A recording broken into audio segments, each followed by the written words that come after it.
안녕하세요. 신우 때문에 졸지의 시댁과 연끈은 30대 여성입니다. 남편과는 대학교 시절에 동아리 활동을 하며 알게 된 사이예요. 이후로 한 1년간 가깝게 지내다가 남편은 군대에 갔고 저는 미국으로 유학을 갔습니다. 이후로는 한동안 연락이 닿질 않았고요. 그러던 어느 날 친구 한 명이 남편이 제 소식을 수소문한다는 이야기를 전해주었어요. 저만 괜찮으면 제 연락처를 알려줘도 되겠냐 묻길래 그러라 했습니다. 저도 종종 남편 생각이 났었거든요. 그렇게 연락이 닿은 남편은 어느새 어엿한 직장인이 되어 있었습니다. 대한민국에서 몇 손가락 안에 드는 대기업 인사팀에서 일하고 있더라고요. 당시 저는 서울에 있는 상급종합병원 기획팀에서 근무하고 있었고요. 이후로 매일같이 남편이 연락을 해왔습니다. 회사와 저희 병원이 멀지 않다 보니 커피 한 잔, 맥주 한 잔 그런 약속을 거절하는 것도 쉽지 않았네요.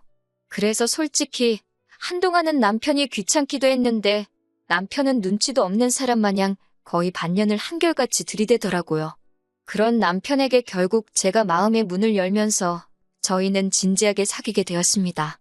이후로 2년의 연애 끝에 남편이 프로포즈를 해왔지요. 남편의 부모님, 그러니까 저희 시부모님은 작은 식당을 운영하셨습니다. 하지만 남편과 제가 한창 연애 중이던 시기에 여러 가지 사정으로 식당을 접으셨지요. 남편 말로는 노후 준비는 그럭저럭 되어 있다 했는데 솔직히 지금 생각엔 언젠가는 시댁으로 목돈이 들어갈 일이 생길 수도 있겠다 싶어요. 식당을 접으신 이후 지금은 별다른 일은 하지 않고 계십니다. 그나마 다행히도 월세 나오는 오피스텔 하나가 있어서 거기서 나오는 돈으로 그달그달 생활하고 계세요. 남편에게는 3살 어린 여동생도 한 명 있는데 신우에 대해서는 할 말이 많기도 하고 없기도 합니다. 무슨 뜻이냐면 솔직히 저는 저희 신우만큼 운이 좋다고 해야 하나? 아무튼 신우 같은 사람은 본 적이 없어요. 운이라고 표현하는 게 적절한지는 모르겠지만 얼굴 하나는 참 예쁘장하거든요. 남편 말로는 손을 좀 봐서 그런 거라지만 원래도 예뻤으니 성형을 해서 더 예뻐진 거 아니겠어요? 그런데 문제는 신우도 자기가 예쁜 걸 알아서인지 그 예쁜 얼굴 하나만 믿고 살았습니다. 그렇다고 정말 무슨 연예인을 할 정도는 아닌데 그래도 신우가 말하기를 자기 얼굴 정도면 차비만 들고 다녀도 밥 먹고 술 먹고 사는데 아무 지장이 없다대요. 아무튼 신우는 미래에 대한 걱정이 없는 건지 뭔가 배우려는 의지도 없고 일을 해서 돈을 벌어야겠다는 생각도 안 했습니다. 그래도 재주라고 해야 하나 곧잘 주변 남자들한테 명품 가방이나 신발 같은 걸 선물 받아 와서는 그걸 팔아서 생활비는 충당을 하더라고요. 그러다 사정이 여의치 않을 때는 어머님 아버님한테 손을 벌리는 듯 했고요. 솔직히 신우가 저한테 돈을 빌려달라고 한 것도 아니니 제가 나설 자리는 아니었겠지만 옆에서 보고 있자니 참으로 딱하고 황당하더라고요. 가족 중 누구 한 명 제대로 신우한테 정신 차리고 살라 소리를 안 하는 게요. 그렇다고 올케인 제가 그 말을 대신 할 수도 없잖아요? 여러 가지로 불쌍한 인생이다 생각하고 관심을 끊고 살려고 했네요. 그런데 공도 구르는 재주가 있다더니 지난 가을이었습니다. 하루는 뜬금없이 신우가 시집을 가겠다 하더라고요. 그제서야 남편이 하는 말이 자기는 벌써 밖에서 한번 만나봤다는데 결혼하겠다는 남자가 너무 괜찮은 사람이더랍니다. 사업을 하는 남잔데 듣자 하니 남자 쪽 부모도 꽤나 돈 좀 있는 것 같다면서 자기 여동생이지만 어떻게 그런 사람을 꼬셨는지 재주도 좋다고 그러더라고요. 같은 여자로서 그런 신우를 질투했냐고 물으신다면 전혀요.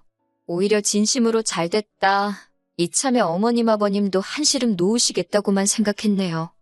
하지만 얼마 지나지 않아서 신우가 남자에게 거짓말을 하고 있다는 사실을 알게 되었습니다. 하루는 신우가 술에 떡이 되게 취해서 저희 집에 찾아왔어요. 그리고는 한다는 말이 너무 힘들다며 엉엉 울더라고요. 철딱선이 없는 아가씨인 건 알았지만 갑자기 이렇게 찾아와서 주정을 부릴 정도면 어지간히 속상한 일이 있었는가 보다 싶어서 일단 남편이랑 같이 신우 이야기를 들어주었어요. 그런데 듣다 보니 가관이더라고요. 남자랑 처음 만나게 된 게 술자리인데 남자가 자기한테 관심을 많이 보이더래요. 그래서 잘 보이고 싶은 마음에 어디 여대를 나와서 지금 병원에서 근무한다고 그랬답니다. 알고 보니 대충 제가 했던 대학 이야기나 직장생활 이야기에 자기 멋대로 살을 붙여서 거짓말을 했더라고요. 그런데 며칠 전 남자 부모를 만나고 왔는데 그 부모도 대학이나 직장을 또 물어보더랍니다. 부모님은 뭐 하시는지, 돈은 얼마나 모아뒀는지 그런 것도요. 자기 거짓말이 눈덩이처럼 불어났다며 힘들어 죽겠다 하는데 달리 해줄 말도 없고 그저 신우가 딱하고 큰일 났다 싶었지요. 신우 이야기를 하다 보니 다시 기억 하나가 떠오르는데 사실 저도 남편과 결혼할 때 양가 부모님의 축하만 받은 건 아니었어요. 저희 친정 부모님께선 사위감인 제 남편은 너무 마음에 드는데 사돈 될 사람들이 영 별로라며 아들 하나 대기업 다닌다고 목에 힘주는 꼴이 기가 차신다고요. 저희 부모님 입장에서 그런 말이 나올 만도 했던 게 어떻게든 조금이라도 더 도와주고 싶어 하셨던 친정부모님과 달리 시부모님께서는 지들 둘이 좋아서 하는 결혼에 부모가 뭐 도와줄 게 있냐며 둘이 알아서 하라고 하셨거든요. 그러면서도 받을 건 받아야겠다며 저한테 말도 안 되는 예단을 요구하셨고요. 당연히 저희 친정에선 난리가 났고 급기야 남편을 불러다 이 결혼은 허락 못한다 하셨습니다. 저도 친정 부모님이 반대하는 결혼은 할 생각이 없었기에 남편에게 헤어지자 했었고요. 그러자 남편이 그 길로 저를 데리고 어머님 아버님을 찾아가 아들 팔아 장사하냐고 덤비더라고요. 저 없으면 자기도 살 이유가 없다면서 결국 어머님 아버님이 저와 저희 부모님한테 미안하다 하시면서 상황은 일단락되었습니다. 그리고 기왕 말이 나와서 말인데 남편이 저보다 연봉이 한 1,000만 원 정도 많은 건 사실이에요. 시간이 지나면 그 차이가 더 커질 수도 있겠지요. 하지만 일단 제 경우 병원이라는 데가 웬만하면 잘릴 일이 없어요. 게다가 친정이 경제적으로 유복한 편이거든요. 그래서 이래저래 따져보면 제가 손해면 손해지 절대로 남편이 손해보는 결혼은 아니었는데 그래도 어찌됐건 남편이 나서면서 양가 어른들도 한풀 꺾이셨고 이후로 저희 부부는 알콩달콩 잘 살고 있어요. 아무튼 저는 솔직히 신우가 자기가 한 거짓말을 감당하지 못하고 헤어지지 않을까 싶었어요. 그런데 이게 웬걸 얼마 전 신우가 상견례를 하기로 했답니다. 신우가 하는 말이 자기가 알아봤는데 일단씩만 올리고 나면 학벌이나 직장 속인 걸로는 이혼하기도 쉽지 않다고 하더래요. 솔직히 이때는 황당하기도 하고 신우가 좀 무섭기까지 하더라고요. 그렇지만 제가 무슨 정의의 사도도 아니고 신우의 결혼에 관해서는 실오라기 하나 얽히고 싶은 마음이 없었기 때문에 알아서 하겠거니 하고 내버려두는 쪽을 택했습니다. 신우의 상견례 날 신우가 저더러 같이 나가달랍니다. 학교나 병원 이야기가 나왔을 때 자기가 말실수라도 하면 어쩌냐고 저더러 옆에 있어달래요. 저는 그건 못한다 했습니다.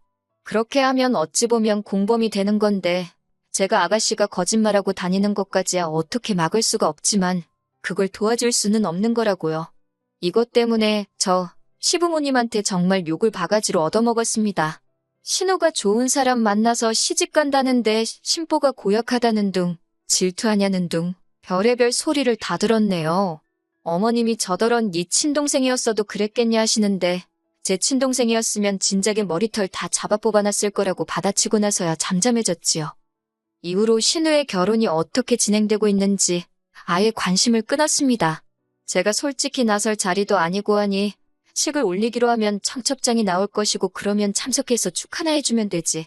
그렇게 생각하자 했지요. 그런데 하루는 신우가 다급하게 연락을 해왔습니다. 저희 병원에는 직원들에 한해서 소개로 오는 가족이나 지인들에게 60%의 병원비를 할인해주는 제도가 있어요. 예전에 어머님도 한번 혜택을 보셨기 때문에 남편은 물론이고 시댁 식구들 모두 그런 제도가 있다는 걸 알고 있지요. 그런데 신우가 갑자기 그걸 이야기하면서 자기 시어머니 되실 분이 저희 병원으로 가고 있다는 겁니다. 다른 병원에서 백내장 수술을 하기로 하셨는데 자기가 아무 생각 없이 그 병원 너무 비싸다며 그 혜택 이야기를 했다는 거예요. 자기는 돈이 없으신 분도 아니고 해서 할인받자고 병원을 옮기실 줄은 몰랐다면서 그러면서 저더러 일단 제 이름으로 할인 좀 해달랍니다. 자기는 지금 지방이라서 병원에 쫓아와 볼 수도 없다고. 이게 무슨 말도 안 되는 상황인가 싶어서 황당하기 짝이 없더라고요. 무엇보다 그 두 번의 혜택 중 이미 한 번은 연초에 쓴 상태였고 남은 한 번은 저희 이모가 쓰기로 되어 있었어요. 복잡한 치과 치료라서 돈이 많이 들기도 했고 그런 걸 떠나서 진작부터 이모한테 쓰게 해드린다고 약속해 놓은 상황이었으니까요.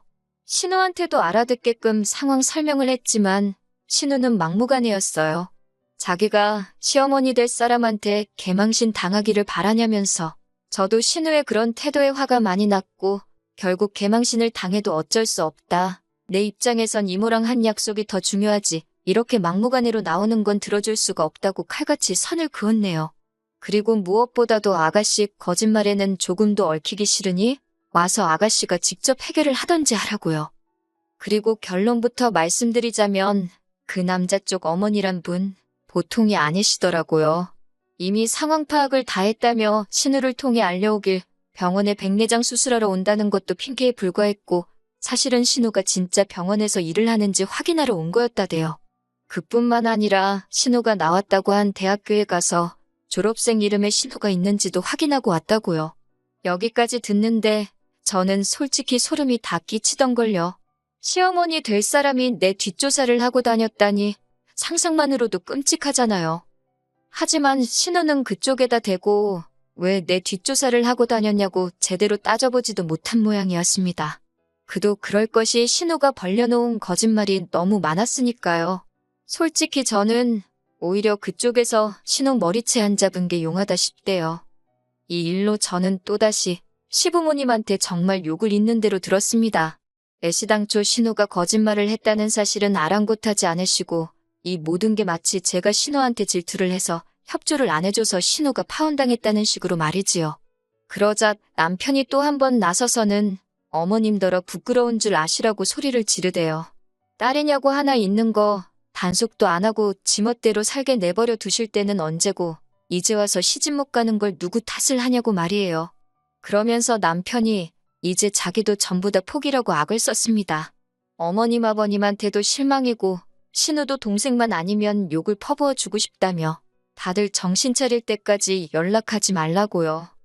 저는 솔직히 남편이 제가 하고 싶은 말을 다 해줘서 고맙기도 했고 끼어들기 싫어서 그냥 가만히 듣고만 있었습니다.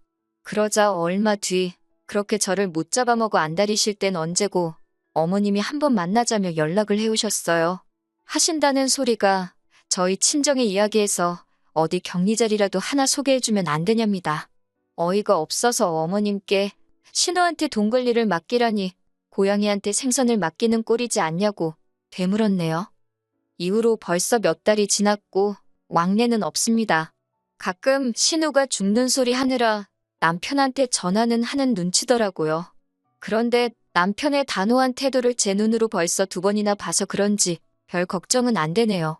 앞으로도 남편만 믿으면서 살면 될 것 같습니다.